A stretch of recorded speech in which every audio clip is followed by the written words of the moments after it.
55 বছর বয়সে প্রয়াত হলেন বিশিষ্ট সঙ্গীতশিল্পী রশিদ খান। মঙ্গলবার অর্থাৎ 9ই জানুয়ারি 3:45 নাগাদ প্রয়াত হন তিনি। মানুষটি উত্তরপ্রদেশের হলেও বাংলাকে ভালোবেসে এখানেই থেকেছেন তিনি। বুধবার পিচ ওয়ার্ল্ডে রাখা হয় তার দেহ এবং সেখান থেকে রবীন্দ্র সদনে গ্র্যান্ড স্যালুটের পর তার দেহ বাড়িতে নিয়ে যাওয়া হয়।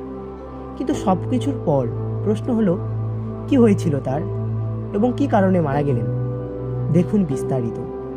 রামপুর সাসওয়ান ঘরানার প্রতিষ্ঠাতা এনায়েত হোসেন খাঁ সাহিবের পুত্র উস্তাদ রশিদ খান এই ঘরানার অন্যতম জনপ্রিয় সঙ্গীতশিল্পী।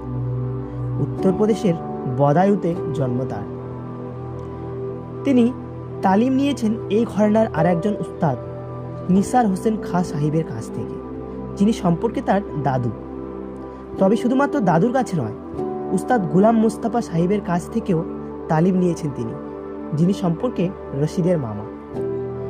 শাস্ত্রীয় সঙ্গীতে অন্যতম রশিদ, কিন্তু শুধুমাত্র শাস্ত্রীয় সঙ্গীতে আটকে থাকেননি তিনি।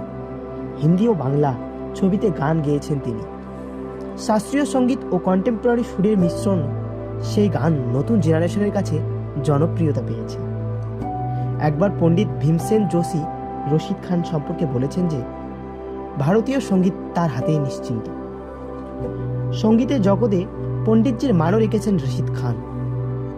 2006 সালে তিনি পদ্মশ্রী ও সঙ্গীত নাটক একাডেমি অ্যাওয়ার্ডে সম্মানে ভূষিত হন এবং 2022 সালে পদ্মভূষণ সম্মানে ভূষিত হন এই সঙ্গীত শিল্পী। তার অসুস্থতার খবরে চিন্তিত ছিলেন অনুরাগীরা। প্রায় 1 মাস ধরেই বাইপাসের ধারে হাসপাতালে ভর্তি ছিলেন উস্তাদ রশিদ খান। ক্যান্সারে আক্রান্ত ছিলেন এই সঙ্গীত শিল্পী। চিকিৎসা চলছিল তার, কিন্তু আচমকায় অসুস্থতা চরমে এসে দাঁড়ায়। ডিসেম্বরের শেষে হঠাৎ সেরিব্রাল অ্যাটাক হয় তার। এরপর ভেন্টিলেশনে স্থানান্তর করা হয় সঙ্গীত শিল্পীকে। মঙ্গলবার জানা যায় অতি সংকটজনক হয়েছে তার শারীরিক অবস্থা।